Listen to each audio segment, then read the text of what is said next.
Hello and welcome to Nightlight. News, notes, and commentary on things affecting you, your walk, your spiritual walk, your church, your world, and those things that affect us as we together try to walk this road that leads to glory. I'm Sierra Murray, my partner Jim Gilley. Jim, good to have you here. And it's good to be here. And I would like to add just some things that are just interesting that we'd like to share with you. They may not even be important to anyone, but we think you might like to hear about them. So maybe there's a little gossip or maybe quelling some gossip. So we try to reach out and to have a program that will be interesting for you for the next hour. And we invite you to invite your friends right now to join us for this Nightlight, which I think is going to be extremely informative because we're going to be talking to our friend Doug Batchelor. Indeed we will. He is now at NRB in Nashville this year. Which is National Religious Broadcasters. And Seventh-day Adventists have been a part of this, though not always members, for many, many years. And I know when I go to National Religious Broadcasters, I see so many people that I know there that it's just an amazing thing. Yes. Everybody from Voice of Prophecy, it is written, you go down the line, and they're all there. And especially from Amazing Facts, who usually has a nice, beautiful booth at National Religious Broadcasters. It is this place where they can meet with television cable companies, with television stations, and talk about their getting Amazing Facts on. And so this is a very important time for them to be together. This year, by the way, the keynote speaker was somebody we know. Yeah, Ben Carson. Dr. Ben Carson was the keynote speaker. Of course, we know that NRB is a time for networking. You get to look at some of the latest technology that affects broadcasting, but you also get to reach out and touch fellow broadcasters, and as you said, you can network with other cable companies and other individuals. We have our own Moses Primo Jr. is there, our new marketing guy. And Doug said he saw him around making contacts and pressing the flesh, as it were, doing his job, because that's what one does at a place like National Religious Broadcasters. Doug, are you with us? I am. Can you hear me? We can hear you well. Good to see you and hear you. That's right. Yeah. You have been much in the news because we know this is a movement, and you've been part of the movement. Before we talk about your change in status, dare I say, or move, want to just try to get a little flavor of NRB, what you see, what's going on there, how things are going there in Nashville. Well, these conventions are always, they're very interesting. It's mentally stimulating. The religious broadcasters come together, and you know, there's a concern for what's happening in the country morally. And I should say Dr. Carson's presentation brought everybody to their feet, and he was talking about just the importance of truth and how vital it is that Christians speak out about morals when the politically correct agenda is downplaying that. And so that was well received in this group. And as you said, it's a great time to just network, see what's happening in the Christian world, because there are broadcasters here from all over the planet. I mean, I was visiting with people that are broadcasting satellite companies in China now. And so things are changing, and it's just a great opportunity for looking at new technologies and meeting people, getting the gospel around the world. And the ambassador from Israel, I was at a reception last night where he spoke with us, and talking about some of the things that are happening with Christians and Jews. Discussion about persecution in Nigeria and the Middle East. And so it's just, it's the confluence of a lot of the religious dynamics that affect Christianity in the world. Doug, how many years have you been going to National Religious Broadcasters? You know, Jim, my first coming here was probably over 35 years ago with the Heritage Singers. They were singing for the NRB, and I was with the group back then. And that is also when I first met George Vandeman. But then we began to come, you know, when I joined Amazing Facts, I think the first year or two, as we were getting settled, we didn't participate. But then once we settled in California, we began to attend the meetings, and it's proven to be a real blessing, and made great station contacts because of doing that. Have you found that people there were very receptive to Dr. Ben Carson's message? Oh, yeah, this had to be one of the most receptive audiences. Matter of fact, during there were 3 presentations, and I was at all 3. And in one of the presentations, someone asked him, they were asking questions, so who is your vice presidential running mate? And boy, that question got quite a positive reaction. It was very, very telling. Yeah. And when people were even asking, you know, does this mean that are you closed to a future in politics? And he said, you know, I'm open to God's leading. I wouldn't close that door.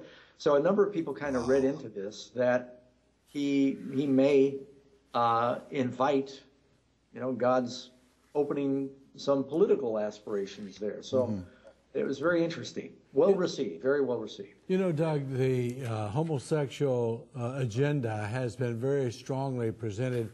Last night on CNN, there was a big discussion, and I know that Danny Shelton answered some of those questions and wrote in his protest to some of those things, which I was very proud of him as he told us what he was doing.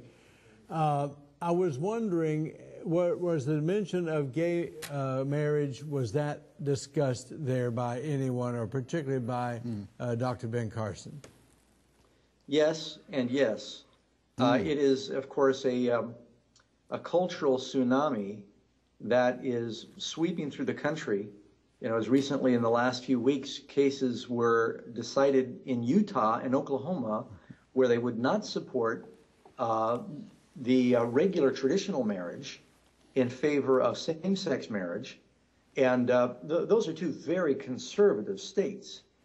And so some of you may know Craig Parshall, who is a Christian lawyer that defends religious freedom at the Supreme Court. And he gave us a briefing yesterday about what's happening in Washington, D.C. And he said, you know, you never like to say the sky is falling, but this is just a real, because Christians are not speaking up because it's politically incorrect to say that it's not only biblical, but that it's socially better for a country that they support traditional marriage for families, for the nation in every way.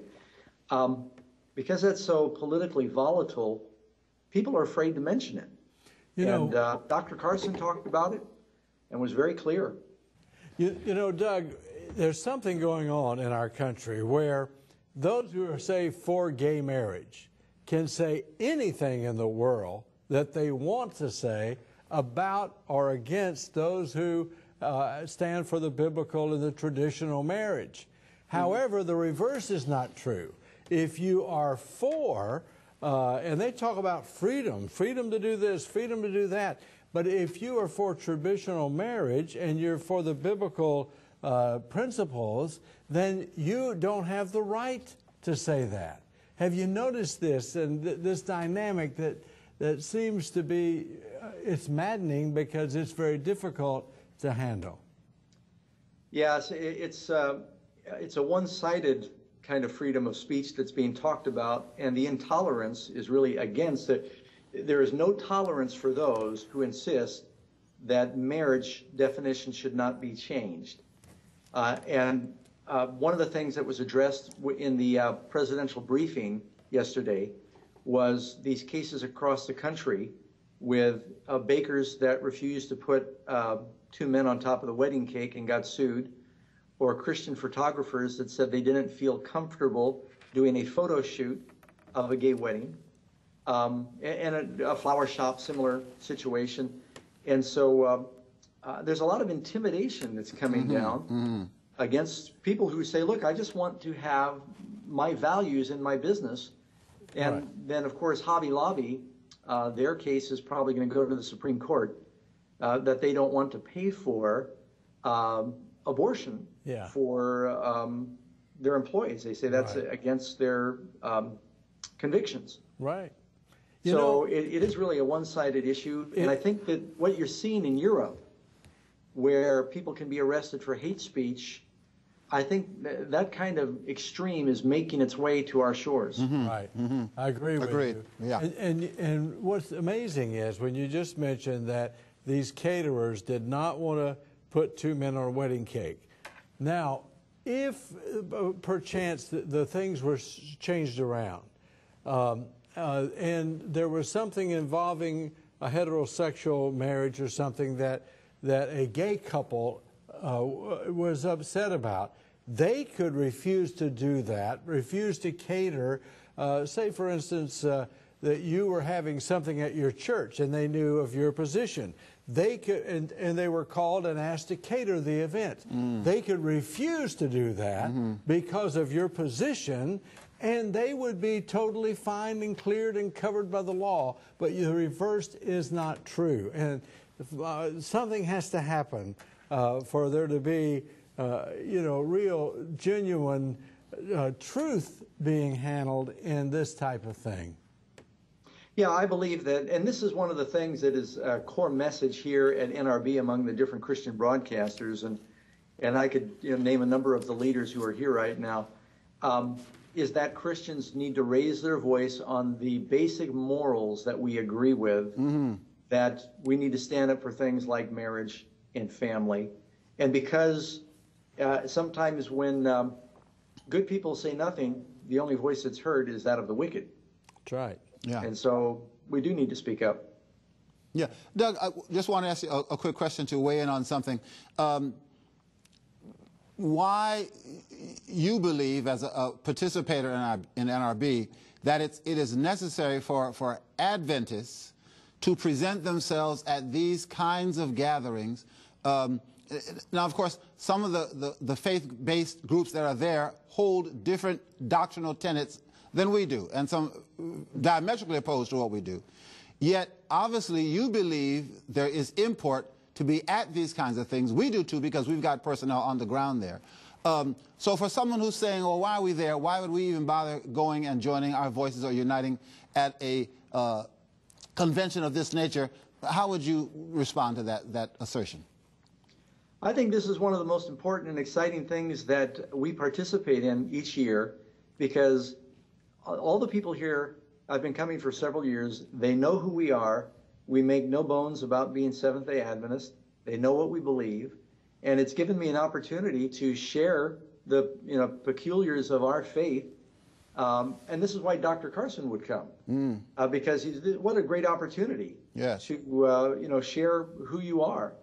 And so it gives us a chance to meet Christians from other faiths, and many of them, it's really exciting, many of them, when I'm on the convention floor, they come up and they say, we watch your programs, I've accepted the Sabbath truth, I am a Seventh-day Presbyterian, and others come up and they say, Pastor Doug, we saw you do a backflip on 3ABN and we're now vegetarians, or just something like that. So we hear all these wonderful testimonies, and so it's an excellent opportunity to be able to reach out to people of other persuasions and study with them. Yes. Very good. Thank you so very much. I want to ask for my buddy here, because I know he's dying to ask. A couple weeks ago, on your morning Sabbath school, you announced to the world what had leaked to some of us about a change in your activities, some things that you've been working on that have come to fruition. Walk us through that. It is the talk of the nation, dare we say. Doug Batchelor is making some changes, doing some moving of his own. Walk us through that, Doug, if you will. Yeah, and we're always concerned about people getting rumors. We've heard all kinds of interesting rumors. Oh, yes. Over the years, I've heard that I've died 2 or 3 times. Very simply, I've been at Sacramento Central Church for over 20 years. Even before I joined Amazing Facts, when we were working with 3ABN, we were there at Central Church. Matter of fact, as Jim knows, the first cameras that I think Joe Cruz bought, he then sold to 3ABN, or gave to 3ABN, I'm not sure. And then years later, those cameras 3ABN gave to Central Church, and so they kind of made full circle. And so we started taping there, but after 20 years, the church was growing. About 6 years ago, we planted another church in Granite Bay because we had outgrown our current facilities. Granite Bay is a suburb of Sacramento, beautiful community. And we did this always knowing the day would come where I would phase out. So I was senior pastor of both churches, but the time had come where I was phasing out of Sacramento Central, and I'm going to be senior pastor at the Granite Bay congregation. And it is a step of faith because we don't have our own facility right now for recording services. So Central Church is very nice to letting me continue to come and tape Sabbath School there, so people will continue to see Sacramento Sabbath School on 3ABN. And while we try to develop some other space to record, and Granite Bay builds a church. So we have property for the church to be built, and but that always takes a couple of years. Mm-hmm. Wow, I was there a few weeks ago for your final Sabbath at Sac Central for, the Sabbath morning service. Right. The love that those people have for you we could truly feel it. Camille and I remarked about it. It was an exciting day. It was a happy day in many ways, and yet it was a very sad day in so many ways. In the afternoon, they had a program where they honored your family and you. I was able to say a few things there. I tried to stay within my time, Doug, because one of the things I noticed is that some of the folks didn't. There's no telling how long it could have gone on if we'd all just really said all the things we wanted to say. But I was given a few minutes, and I stayed within that time. I want you to know that at 3ABN, we really value the relationship that we have with you. Danny does. He talks about it often. He thinks an awful lot of you, and as do each of us. And you and I go back a long way, back to the very beginning of your ministry. And so it was an exciting time to be there, and thank you for allowing me to share that weekend with you. Well, I really appreciate your coming. And as you mentioned, it's an exciting time. It's a sad time. I don't know if our viewers know, but Sacramento Central Church is where my wife was baptized. It's where Karen and I were married. It's where our children were baptized. And so we've got a lot of emotional roots in that congregation, a lot of friends. And so fortunately, we're not moving to a different house, so we can still visit. And of course, I'll be teaching, as I said, Sabbath school for a little while. But appreciate everyone's prayers during the transition. I'm still, of course, with Amazing Facts. None of that's changed. That was one of the rumors I heard, is that we heard you step down from Amazing Facts. Yeah. We wanted to make sure and get that out. Well, let me tell you one thing, Doug. There's no way you can clear all the rumors. I've been trying to clear rumors for years, and at 3ABN, we've gotten to the place where if there are not some rumors out there about us, we feel a little disappointed that no one's talking about us. And so it doesn't really bother us anymore that we hear strange things. There's a rumor that went around, was on the internet. We've had, I won't say hundreds, but lots of calls with people saying, we understand Jim's no longer there, that he's trying to sell his house, that weeds have grown up. There's a house for sale over here a few miles away in Thompsonville, and some of the folks from 3ABN used to live there. And so somehow people got the idea that was my house. They moved. They hadn't sold it yet. There's still a sign. And we haven't moved. We haven't even thought about moving. I got kind of paranoid. I thought maybe the board is thinking things I'm not thinking yet, But these rumors do go out, and they happen. But I will say this, that when they quit talking about you and about your ministry, that's when you want to start worrying. Yeah. Well, we just wanted, whenever there's news, sometimes the story can change a little. We wanted to make sure that everybody is clear, reassured that a relationship with Amazing Facts is the same. The only thing that's changed is that the church family from which we're doing the teaching and preaching is transitioning from Sacramento Central to Granite Bay. The Central Church has a good history of media work, and they're hoping to continue to produce media programs. And pray for them, because, the conference is doing a search for a new senior pastor, and we want to pray that the Lord blesses a great ministry in that city. You mentioned that your history that your wife has there.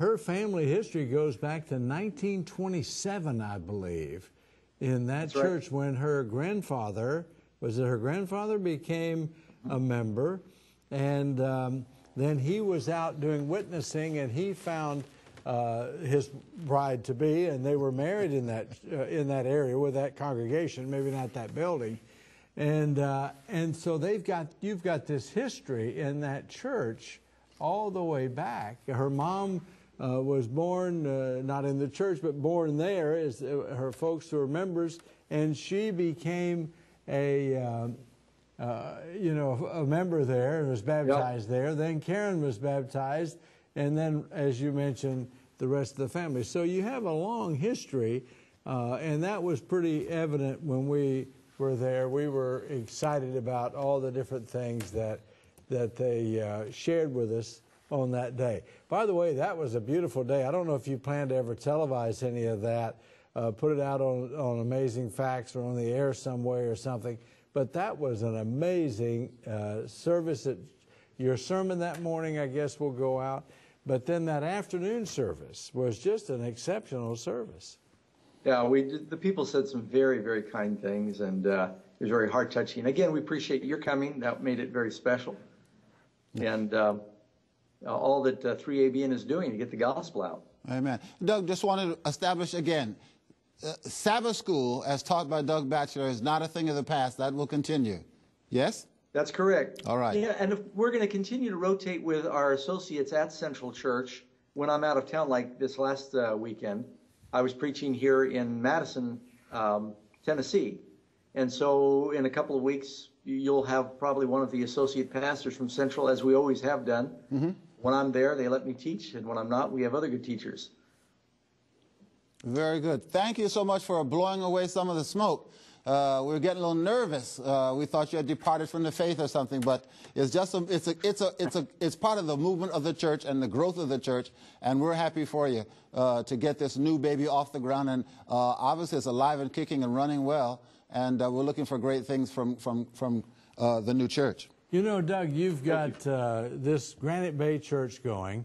Of course, you've got Amazing Facts. You started the Amazing Facts channel, the TV channel. What other new things do you have on the drawing board? Well, you know, we just finished a special DVD on Revelation, and God willing, sometime that'll be showing on 3ABN. It's 90 minutes, so we're going to have to break it up now into smaller pieces, but we are very excited about that. And then interesting things are happening overseas. We're doing more and more in overseas evangelism. It's still a big world out there, and with some special interest in things in the Middle East and China for getting the gospel out. So appreciate everybody keeping Amazing Facts in their prayers. You know, Doug, we talked a little bit about you're going to do an evangelistic series in New Mexico in the fall. Can you tell us more about that? Yeah, matter of fact, this is something we're excited about partnering with 3ABN, is beginning October 31st. I know that sounds like an odd time to start an evangelistic series, but it's a Friday evening, the end of October. We're going to be uplinking or recording a new evangelistic program in Albuquerque. And this is part of this initiative to reach some of the major cities. And Albuquerque being the largest city in New Mexico, and be broadcasting from a convention center there, a full evangelistic series like we did with New York, the Prophecy Code, the Satellite Seminar with 3ABN. So we're going to be going through the message with a new series. Well, let me ask you something else. 2015 is coming. That's a general conference year. What type of special plans do you have for 2015? Well, one thing that we're excited about is going to Manila, and I was there last April, and then we're scheduled to go to Manila. We are broadcasting now on Sunday morning all over the Philippines on cable during a prime time, and so we want to take advantage of that new audience, and we're going to do a full-scale evangelistic series in the city of Manila, and that's May 2015. Wow. We have plans for programs in Europe and Africa, and Yeah, we're going to preach the gospel until Jesus comes or I fall over. Praise the Lord. All right.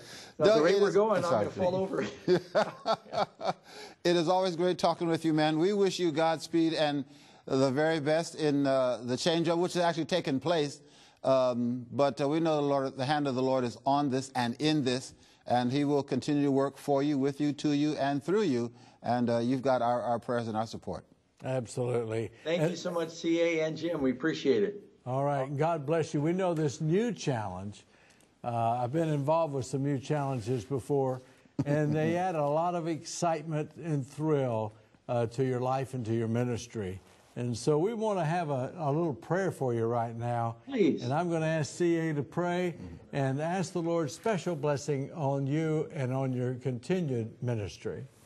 Appreciate that. Father God, we've seen the growth of Doug from the days when he was first called to take the place of Joe Cruz at the head of Amazing Facts, and how he has pastored Sacramento Central for 2+ decades. And now as he makes this move and changes and grows in his ministry and career, we pray that the same Spirit that has attended him and used him for so many years will continue to be by his side. We look for great things from him, for him, and we know that God will use him as long as he keeps his hand stayed in the unchanging hand of Jesus. And so we commend him to you, Lord, and ask you to give him heaven's very best as he moves forward in the name of Christ, conquering and to conquer the hand and the kingdom of the enemy. May you bless him and his family, and may his work be crowned with heavenly success. And we thank you in Jesus' name. Amen. Amen. God bless you, Doug. Give Karen and the boys our greetings. I will. Thank you. I appreciate it both, Jim and CA. Thanks. Bye-bye. Bye-bye. Well, great stuff. Yeah, I think that maybe we've cleared up stuff. I am getting emails from people with some of those crazy rumors that Doug talked about. It's amazing what, you talk about the old gossip game where you go in and you tell something, and by the time it gets around the room and it's been changed so many times. I could not believe the rumors that were coming out about Doug and about his leaving the ministry and leaving this and leaving that. Everything from leaving the ministry to leaving the church to departing from the faith. Oh, yeah. And I even had somebody today, a former general conference person, say, now, has he started his own independent church? I said, no. He is part of the Northern California Conference. He has, the conference president in Northern California is also the chairman of the board. Yes. Of Jim Patterson is the chairman of the board of Amazing Facts. And he is also Doug's boss in the conference and at Amazing Facts. So he's in good shape, folks. Please understand that and know that Doug's got his head on right. Oh, he does. And he really does. What he's doing. It was 20 years in that church. A church needs a change after 20 years. I mean, there are not very many pastors. The average is 2.5 years for a pastor in the Seventh-day Adventist Church. Yeah. And so to go 20, that's not a record. And 20 years of ministry for me, I'd made six moves. 20 years. My first 3 churches, I never made 3 years at any of them. And I know some of the greatest pastors in this denomination who are 3-year pastors. They go 3 years, they're somewhere else. So we're so happy that we can have a relationship with Doug. We're coming up towards our break. Just before we do so, we want to just commend to you a book that Jim and I are both in the process of reading called Highly Committed.